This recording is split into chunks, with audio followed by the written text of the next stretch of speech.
Olá, meus amigos do Brasil, tudo bem por aí? Que ótimo, hein? Que ótima semana abençoada para todos, hein? Pelo menos a semana começou bem, tá chovendo aqui pelos lados de Campinas, na região metropolitana, e nessa estiagem aí a gente tá precisando de chuva mesmo. Que ótimo, que ótimo.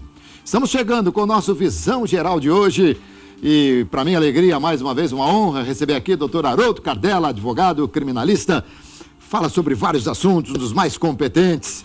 E, além de tudo, com ele eu tenho uma vantagem. Eu sou amigo dele, tudo bem? Mais uma vez, é um prazer grande, viu, Roberto? O prazer é meu, Cardella. Seu carinho, sua generosidade em nos convidar para conversar um pouquinho, não é, com você? Pois é, mas você só nos enriquece, viu, Cardella? Seus telespectadores. É muito bom, muito bom. Você sabe uma coisa? Uma vez o Faustão falou que fama e filho a gente não vê crescer. Eu não sei se você tem noção da fama que você tem aqui na região de Campinas, viu? E você é referência, Cardella. Nossa, obrigado, o pessoal fala muito de você. Isso é muito legal. Cardella que é especializado em Direito Penal, todo mundo já sabe, mas não custa falar aqui, graduado pela PUC Campinas, Pontifícia Universidade Católica, pós-graduado em Direito Penal e Direito Processual Penal, professor nas áreas do Direito Penal, Direito Processual, Criminologia e Ética Profissional da Advocacia, palestrante, também autor e coautor de diversas obras jurídicas. É difícil escrever um livro, não? Você sabe que é uma das coisas mais gostosas, Verdade. Pelo menos que eu já fiz na minha vida. O problema agora é tempo, mas nunca é tarde para poder voltar a escrever. Eu já tenho algo já iniciado e penso aí nos próximos anos terminar pelo menos mais uma obra. Mas é muito gostoso, é gratificante você passar numa livraria jurídica, com o seu filho, com a sua filha, e uma obra sua, fica legal, lá plantado, é como se diz, não é? É o plantio de uma árvore. Plantio de uma árvore. Aliás, você já plantou árvores, já teve filho e escreveu um livro. E escreveu o livro. Tá. Eu falto escrever um livro, eu já plantei várias árvores, já tive mais de um filho, 2 filhos, mas o interessante, Cardella, é que eu tenho um livro semi-escrito, né? Ele tem aí uns 20 capítulos que eu estava contando dessa trajetória do rádio, da televisão e tal, mas um dia ainda vou terminar. É um prazer muito grande fazer isso. Muito bom. Vamos lá, não tem como a gente não explorar sob o ponto de vista político, né? Jurídico-político, que é muito importante. Como é que você viu a passagem do Janot pela Procuradoria? Veja bem, eu vejo o Janot de forma muito radical, especialmente nas posições dele. O Ministério Público é muito grande, o Ministério Público ganhou uma força imensurável a partir da Constituição de 88. E que com isso, obviamente, se trouxe muitos bônus, mas ônus também. No processo criminal, especialmente, até porque o Ministério Público tem uma atuação grande, não é? Em grandes e tantas outras áreas, mas é no processo criminal que o Ministério Público chama mais atenção. No caso da Procuradoria-Geral da República, especialmente do chefe do Executivo Federal, que é o ex-procurador Janot, me parece que ele teve um embate muito grande, especialmente com o Supremo Tribunal Federal, com alguns ministros. É verdade que passou maus momentos em relação à Lava Jato, porque realmente não deve ter sido fácil administrar principalmente o chefe máximo das investigações relacionadas ao Ministério Público. Então me parece que a posição dele foi sempre muito radical, ele não tinha uma habilidade de conversar com integrantes do judiciário, com a própria advocacia, enfim, eu vejo assim a posição dele muito radical pela atuação dele nos últimos tempos na Procuradoria, Roberto. Mas as atitudes tomadas por ele sofreram essa influência do radicalismo dele, na sua visão também? Ou são uma coisa, o radicalismo, no entanto, ele se embasou juridicamente para fazer o que fez? Eu acredito que não. Nós tivemos algumas situações, como exemplo, as delações premiadas. As delações premiadas, todas que foram feitas, e sempre com a participação do Ministério Público, porque ele que é parte no processo penal. Me parece que foram realizadas muitas delas violando especialmente previsões legais, em que pese todas foram homologadas pelo Poder Judiciário. Mas a verdade é que nós sabemos que a delação premiada ela é apenas um indício da prática de um crime. E a partir de agora, o próprio Poder Judiciário poderá rever essas posições. Inclusive, alguns ministros da Corte Suprema já se posicionaram nesse sentido. E isso traria uma instabilidade jurídica muito grande para essas delações premiadas. O caso mesmo é o caso de Joesley Batista. Veja que foi feito um acordo, um contrato, e que depois houve o distrato. Por quê? Porque talvez o Procurador-Geral da República tenha agido de forma muito precipitada, quando poderia esperar um pouco mais para dar o encaminhamento à delação. E nesse caso, se apura o que aconteceu, por exemplo, se chegar-se à conclusão de que foi tudo dentro da normalidade, pode voltar a valer a delação do Joesley? Veja bem, o próprio Ministério Público já se posicionou, não é, a favor do distrato, ou seja, porque houve violação de cláusulas contratuais. É importante que as pessoas saibam que a delação é um contrato entre partes. O Ministério Público cede alguma coisa, o acusado cede outra parte, colabora com a investigação, até porque vulgarmente chamamos de delação. O nome é colaboração, não é? Isso. Então essa colaboração, ela tem que dar elementos para você, de alguma forma, colaborar com o fim daquela prática de continuidade delitiva. E nesse caso, me parece que o Ministério Público agiu mal, Alberto. Eu acho que agiu de forma precipitada e nisso já se começam rumores que estaria relacionado, inclusive, à posse da nova Procuradora-Geral da República. Raquel Dodge. Bom, mas até que ponto, vamos imaginar, agora, meritíssimo juiz, agora você é juiz, Cardella, o que é que algumas falhas, ou de repente algumas regras burladas, o que é que isso traz de comprometimento naquilo? Deixou de ser verdade aquilo que se falou então? Veja bem, nós temos em direito, principalmente processual penal, nós temos a obediência das regras. A partir do momento que eu tenho uma informação que ela não era verídica e isso ficou caracterizado, você acaba colocando toda a credibilidade daquilo que foi trazido pelo delator quando, ao receber, inclusive no caso de Joesley, ele recebeu a impunidade total, porque houve anistia da prática dos crimes. Sim, foi. Ou seja, ele recebeu o benefício máximo, ele não poderia ser denunciado pela prática de qualquer delito. Tanto é que no dia seguinte, ele pegou o seu avião e foi para os Estados Unidos. Então, veja bem, nós também não podemos aceitar, especialmente diante de tudo que aconteceu em relação à delação de Joesley, as novidades trazidas a partir daquela gravação que não se sabe por que isso não teria sido trazido antes, as consequências desses atos. E isso me parece que causará prejuízos muito grandes à validade futura dessas delações, porque você não sabe se aquilo é verdade ou não é mais verdade, porque o delator já não passa a confiança que foi traduzida naquele contrato anteriormente firmado. Que lhe deu, inclusive, toda a imunidade. Sem dúvida nenhuma. Bom, vamos lá. Mas tem uma coisa, né? A minha pergunta, acho que é a pergunta que muitos fazem também, dentro desse olhar leigo que tenho eu de todos esses aspectos. Por exemplo, quando o homicida é flagrado, preso em delito flagrante, ele vai preso. Agora, quando não é prisão em flagrante, o morto não deixou de ser, não voltou a ficar vivo, ele teria que ser preso da mesma forma, mas aí tem aquela prerrogativa de repente responder liberdade, aquela coisa toda. Mais ou menos isso que eu entendo. Para mim, algumas regras burladas no contexto não deveria inviabilizar o conteúdo efetivo da delação. Mas, enfim... Isso só para fazer mais uma colocação, o próprio contrato estipula, e nós temos cláusulas desse sentido que você traz, que é justamente que o fato de ter rescindido aquele contrato não necessariamente induz na quebra das informações que foram trazidas. Isso, mas é importante que as pessoas saibam que delação, colaboração premiada, ela nada mais é do que informações que podem ser transformadas em indícios e futuramente serem transformadas em provas. Nós não podemos, isso tem passado, infelizmente, para toda a sociedade, que a delação é a rainha das provas, que a delação por si só é possível condenar alguém pela palavra e mais. O delator é autor de crime. Ele não é uma testemunha, Sim. Ele é autor de crime também, mas a lei o beneficia através de reduções de penas, enfim, diante da sua colaboração, para que possa fazer cessar a prática delituosa.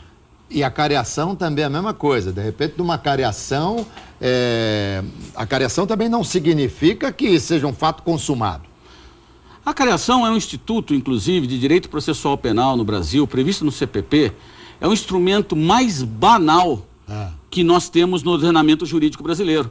Eu, nos meus 27 anos de advocacia criminal, fui delegado de polícia também e já participei ativamente no caso de acariação e no caso de atuando como advogado de parte. É um instituto que jamais funciona. Porque o que é acariação? É você colocar duas pessoas frente a frente, diante de uma informação, indagando delas se elas mantêm ou não as posições que foram firmadas anteriormente. Então, é um instituto tão sem... o cara ali vai falar, não, é verdade. Mantém não, o que eu falei. E pronto, e acabou. Então, a acariação é um instituto que, ao meu ver, é totalmente desproposital hoje no nosso ordenamento jurídico processual penal brasileiro, o Alberto. Muito bem. Bom, ainda no caminho da Procuradoria, como último ato, o Janot encaminhou a denúncia, mais uma denúncia agora. E, aliás, não só o presidente, né, tem muitas pessoas envolvidas, como Eliseu Padilha, Moreira Franco, o Eduardo Cunha, o Henrique Alves, o Gedel, só a gente que não tem problema nenhum, né? O Rodrigo Rocha Loures, enfim, todo esse pessoal aí.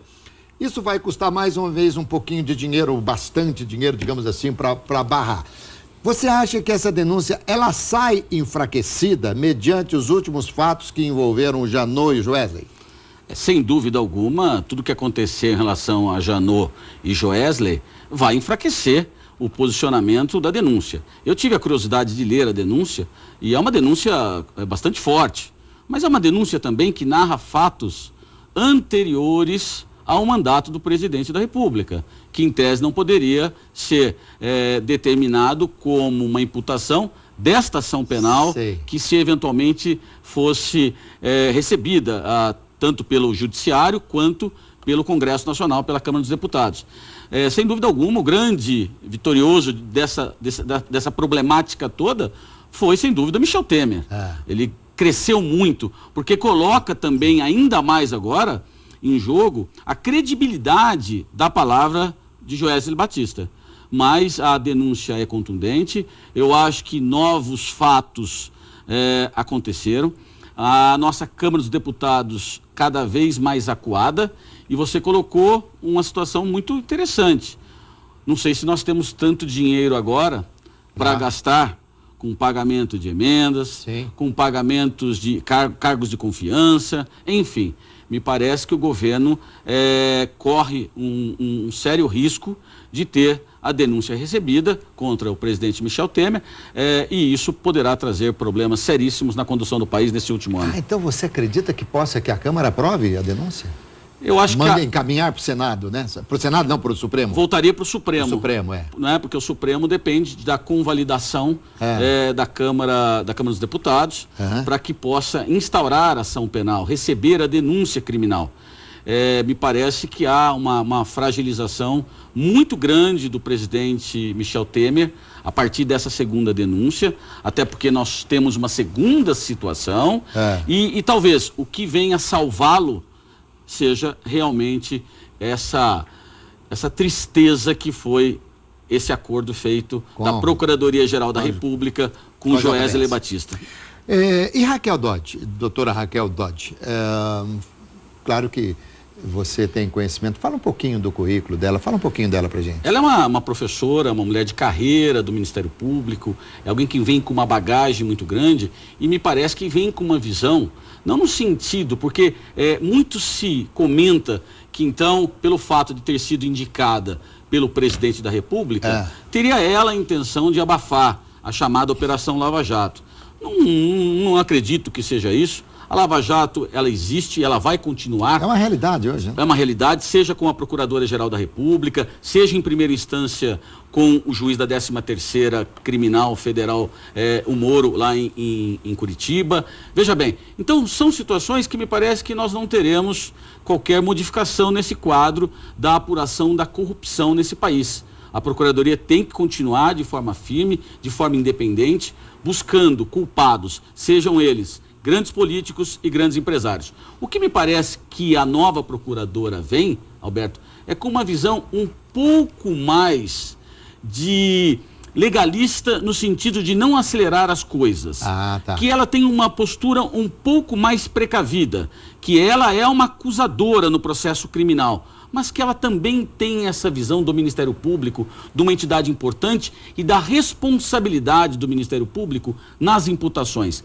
Preservar informações, no discurso de posse dela, ficou muito claro que ela teria uma posição muito mais coerente com os princípios do Ministério Público do que com o Janot, que soltava as informações de forma muito tumultuada e que isso causava um prejuízo muito grande. As câmeras de televisão, o cenário, as luzes, fez assim, mexeu com a vaidade de muita gente, né? Era impressionante como estavam aparecendo. Antes de eu dar um recadinho aqui que tem tudo a ver com dinheiro, deixa eu fazer uma pergunta para você. Para onde vão os 51 milhões, ou para onde foram os 51 milhões que estavam lá no apartamento, num dos apartamentos do Gedel lá? Esse dinheiro, obviamente, a partir da decisão, hoje é uma medida cautelar de constrição desse dinheiro, mas ao final do processo, até porque me parece que o seu dono não aparecerá para poder reivindicar. Sim. Então, nesse caso, esse dinheiro, obviamente, é convertido à União, para que a União possa utilizar e esperamos que utilize bem. A verdade é essa. Outro dia eu comentei com colegas de profissão da importância, talvez, de uma futura lei para que esse dinheiro fosse convertido diretamente para situações emergenciais. Sem dúvida, legal. De moradia, de saúde, enfim. Que esse dinheiro não fosse diretamente para os cofres da União, para que pudesse entrar dentro da sua receita anual de despesas, mas que pudesse ter um destino mais direto, porque se tem alguém que é vítima disso tudo, é toda a sociedade brasileira. Pois é, eu falei outro dia aqui para o advogado, mas eu vou lá e falo que o dinheiro é meu. Não, se você conseguir provar, pode ficar com o dinheiro. E estamos falando de vários assuntos, falamos muito da política, né, das coisas lá da Procuradoria-Geral da República, mas eu vou sair de Brasília e venho aqui para o município de Campinas. Doutor Cardella, esteve aqui comigo o vereador Nelson Osseri, e ele é autor da lei que deve ser sancionada, já foi aprovada tudo pela Câmara, onde o usuário de droga em local público será multado caso seja flagrado consumindo droga, terá uma multa de R$333. Eu quero a sua opinião acerca desta lei, desse assunto. Inicialmente é importante esclarecer que o vereador Nelson Osseri vem fazendo um trabalho belíssimo na cidade de Campinas, no trabalho de prevenção, juntamente com o Padre Haroldo, e a gente tem que enaltecer os novos que chegam na política. E o vereador Nelson Osseri tem demonstrado a sua intenção, a melhor intenção possível, não só em tantas outras atividades como parlamentar, mas especialmente essa questão, que sempre foi o mote da campanha dele, no sentido de proteger a sociedade, proteger esses dependentes de droga. Então é importante esclarecer que eu mesmo sou um campineiro que tenho que elogiar o trabalho do vereador. Mas, infelizmente, o projeto apresentado por ele esbarra numa série de questões, sejam elas legais e operacionais. E é importante que se diga, né? Fiz, inclusive, manifestação pública nesse sentido, que esse projeto, ao meu ver, encontra-se totalmente despido de legalidade, né? De constitucionalidade, especialmente, como eu disse, de questões estruturais. Digo isso porque a nossa lei de entorpecentes, antigamente nós tínhamos uma lei que era de 1976. Em 2006, houve uma nova lei, a nova lei de drogas. E ela estabelece, em síntese, Alberto, 2 crimes. Um crime extremamente grave, que é equiparado a hediondo, que é o chamado crime de tráfico de entorpecentes, que está no artigo 33 desta lei, e que estabelece pena até 15 anos de prisão. Ou seja, aquele que usa a sua vida para a traficância, ou seja, a venda, a entrega, para fins de comércio. Nós temos outro crime, que é previsto no artigo 28 dessa nova mesma lei, que estabelece o seguinte, que aquele que tem e usa a droga e guarda a droga para o consumo pessoal, que não seja fins de traficância, essa pessoa responde por um crime, mas por política criminal e também por recomendação, inclusive, da ONU, e também diante do direito comparado com países mais civilizados, entendeu-se que a questão da utilização, do uso de entorpecente, seja usuário, seja dependente, porque o usuário um dia vai se tornar dependente, com toda certeza, isso é um caso de saúde pública.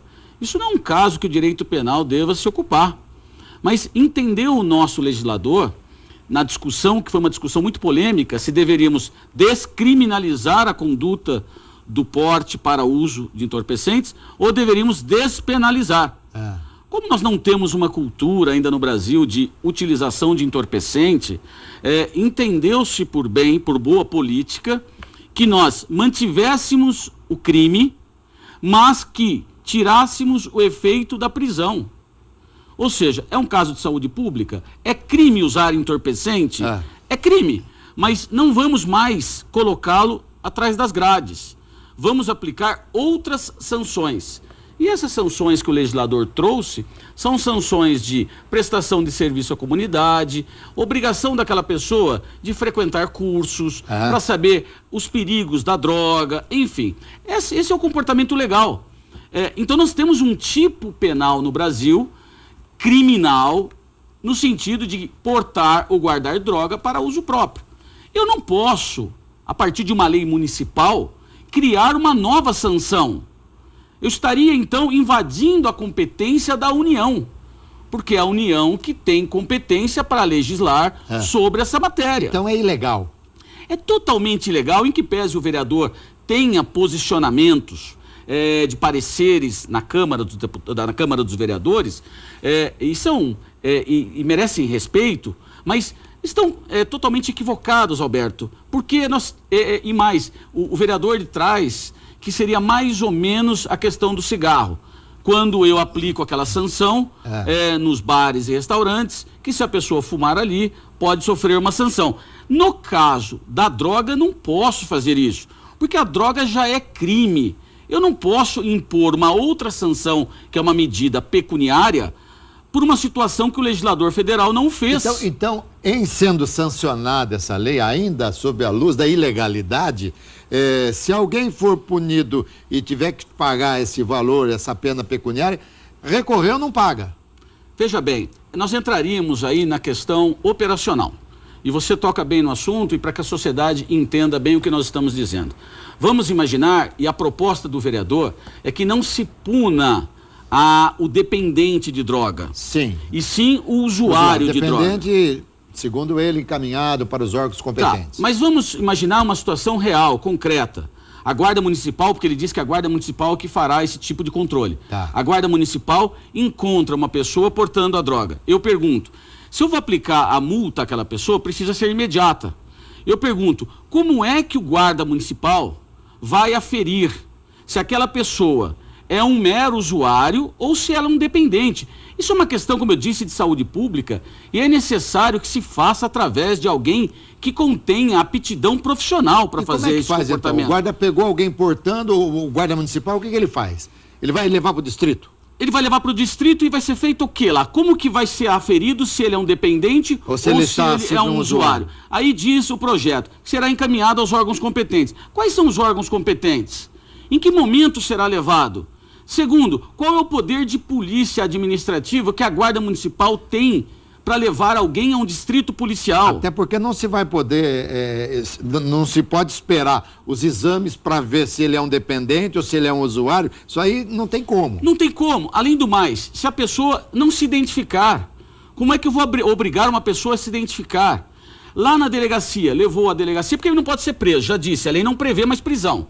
Mas podemos registrar o boletim de ocorrência para ser encaminhado à autoridade judiciária para as providências que eu acabei de dizer, que nós temos alguns outros apenamentos que não seja a prisão. Chegando à delegacia de polícia, aquela pessoa, eu pergunto, diante de uma eventual aplicação de multa, nesse valor de aproximadamente R$300, será que a nossa fazenda pública vai executar, porque você precisa depois executar. Sim. A partir do momento que você tem uma dívida com o erário público, será inscrito na dívida ativa. Sim. E eu pergunto, será que a Fazenda Municipal vai executar alguém por R$300? O custo é muito maior. Então, o que eu entendo disso tudo, Alberto, é que por mais que o vereador tenha boas intenções, isso eu acredito, não é, fielmente que ele tem essas intenções, mas esse projeto é totalmente fora da nossa realidade. O Cardella, existe algo que dentro do município que dê permissão a uma multa, por exemplo, de se cometer, porque você portar entorpecente é crime, tá certo? Que você cometeu um crime, vamos lá, atos libidinosos também é um crime, não é? Sim. Se você o fizer em praça pública, por exemplo, você deve ser preso, deve ser autuado e tal. Mas tem pecuniária, tem pena de pecuniária nisso aí também, não? É importante, Alberto, que se diga que todos os crimes, ou pelo menos uma boa parte dos crimes, nós temos penas corporais, quando se diz lá pena, de 1 a 5 anos e multa. Ou seja, uma boa parte dos delitos previstos na lei penal brasileira, seja do Código Penal ou na legislação especial, já tem. Ela traduz também em penas pecuniárias. Tá. Você só pode traduzir em penas pecuniárias, como foi o caso do cigarro, e o vereador tenta trazer essa situação muito parecida com a questão do cigarro, mas aí ele se confunde. O cigarro, queira ou não, por mais que seja uma droga muito ruim, mas ela é lícita, ela é permitida. Então, se alguém usa do cigarro em local público, você pode aplicar, sem dúvida alguma, uma multa administrativa. Você não pode aplicar uma multa administrativa em alguma situação que esteja definido como crime, porque senão você vai ter uma dupla penalização. A penalização do Código Penal e a penalização administrativa. E esse ponto, o vereador insiste em dizer que isso é permitido. E eu insisto em dizer que não é permitido. Você não pode aplicar uma sanção pecuniária quando a competência federal e o legislador federal não fez.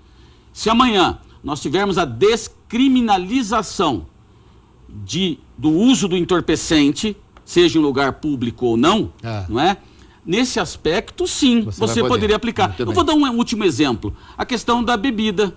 Se eu tiver um local público e a portaria, uma lei municipal, de forma concorrente com a federal, entender que, olha, aqui na Lagoa do Taquaral, nesse ambiente interno, não pode usar bebida alcoólica, alguém com uma cerveja na mão, sob pena de aplicação de uma multa. Ok, eu acho perfeitamente possível. Entendi. O que não é possível é aplicar a sanção pecuniária numa circunstância que já é definida como crime. Muito bem, totalmente esclarecido, totalmente.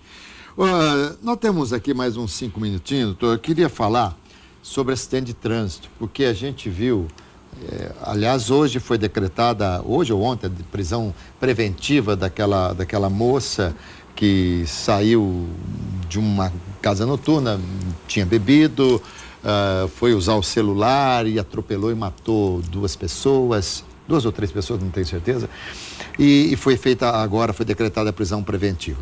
Primeiro, está cada vez mais sério o trânsito. Quem não obedece, quem comete crime no trânsito, está indo para a cadeia mesmo. Não tenho dúvidas.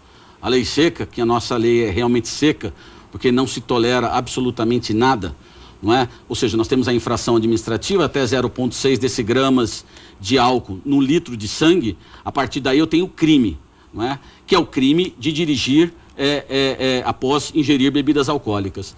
Em casos mais graves, como é o caso da morte de pessoas, o próprio Ministério Público tem entendido, isso é uma discussão muito grande, se isso poderia tipificar a conduta chamada dolosa na modalidade eventual, quando a pessoa não quer o resultado, ela não queria matar alguém, sim, mas ela assumiu o risco de produzir, porque ela ingeriu bebidas alcoólicas e com o comportamento dela acabou tirando a vida de pessoas. Então, eu não tenho dúvidas em dizer para você que esse comportamento, especialmente daquele... Porque se for surpreendido dirigindo alcoolizado, ele vai preso em flagrante, mas ele pode pagar uma fiança. Ou seja, até então, existe até a possibilidade de ele sair.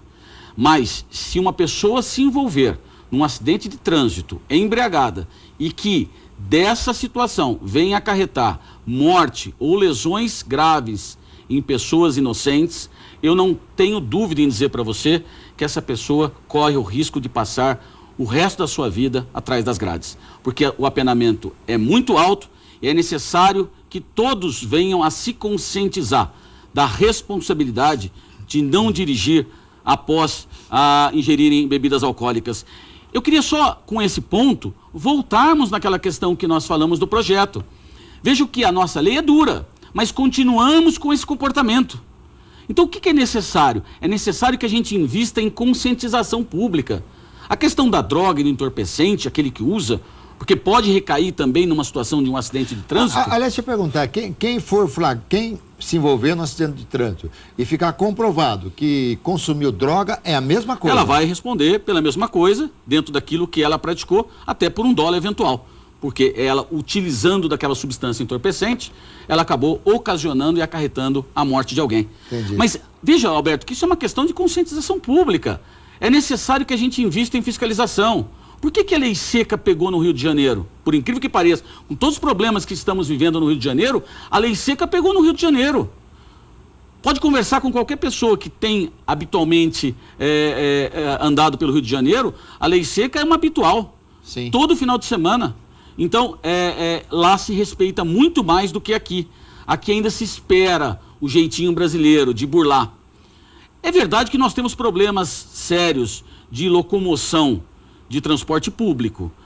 E essa questão do Uber veio ajudar, sem dúvida alguma.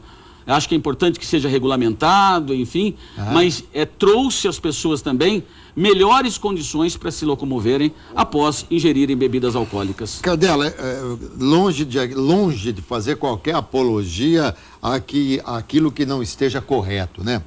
Mas, não sei se é verdade. Por exemplo, se uma pessoa ingeriu bebida alcoólica, claro que você não pode dirigir se você assim o fizer, mas se ela for parada numa blitz, ela pode ainda não fazer o teste do bafômetro. Ela tem essa prerrogativa de não fazer. Ela tem essa prerrogativa de não fazer. Se assim ela o fizer, ela estará com a sua multa pecuniária de aproximadamente R$ 1.900. Não fazendo. Não fazendo. Só pelo simples fato de não fazer. R$ 1.900 a multa pecuniária e ela ficará um ano sem poder dirigir seu veículo. Agora, mas se ainda assim o policial entender que o estado é de embriaguez efetiva e quiser levar para fazer um exame de sangue alguma coisa, ela pode ser coercitivamente conduzida?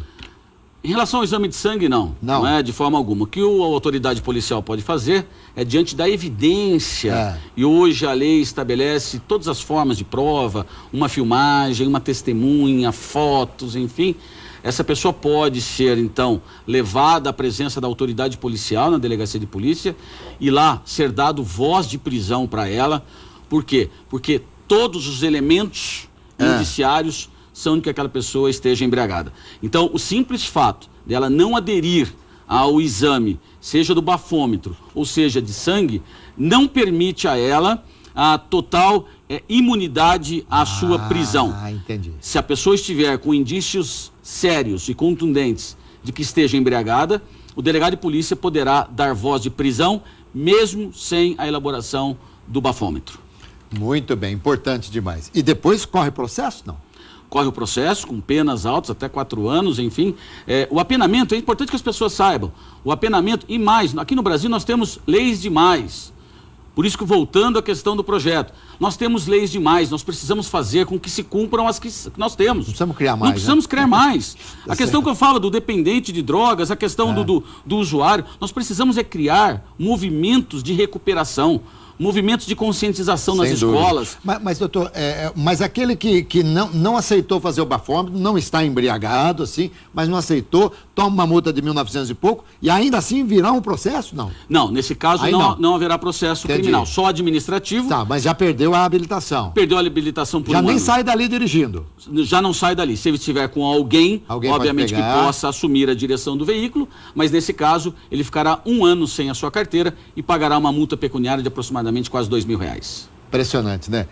Gente, é isso aí, é sério demais, Às vezes a gente acha, isso nunca vai acontecer comigo. Pior, isso pode acontecer com um membro da sua família, de alguém embriagado, acabar mutilando, enfim, tirando a vida de alguém da sua família ou da sua vida própria. Então, é importante que tenhamos essa conscientização, realmente é importante.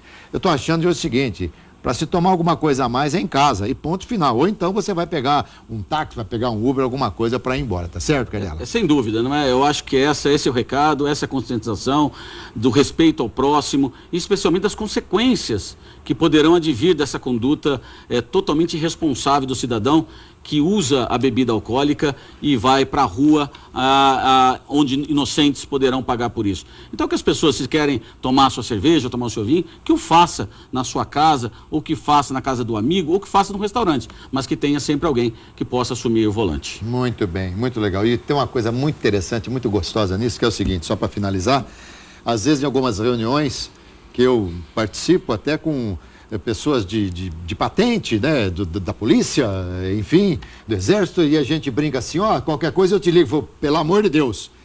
É pior, não pode. O jeitinho brasileiro tá indo embora, tá certo, Cardela? Querido, mais uma vez, muito obrigado. Eu que agradeço mais uma vez, Alberto, uma grande oportunidade, um privilégio participar desse bate-papo tão gostoso com você e com os telespectadores do Visão Geral. E o bom é que aqui eu não só trabalho, eu aprendo, né? Com o Cardela aqui é uma aula, é uma delícia, é uma delícia.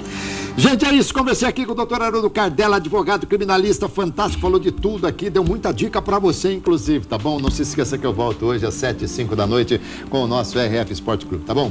Saúde, paz, alegria e muita sorte, uma ótima semana pra todos nós.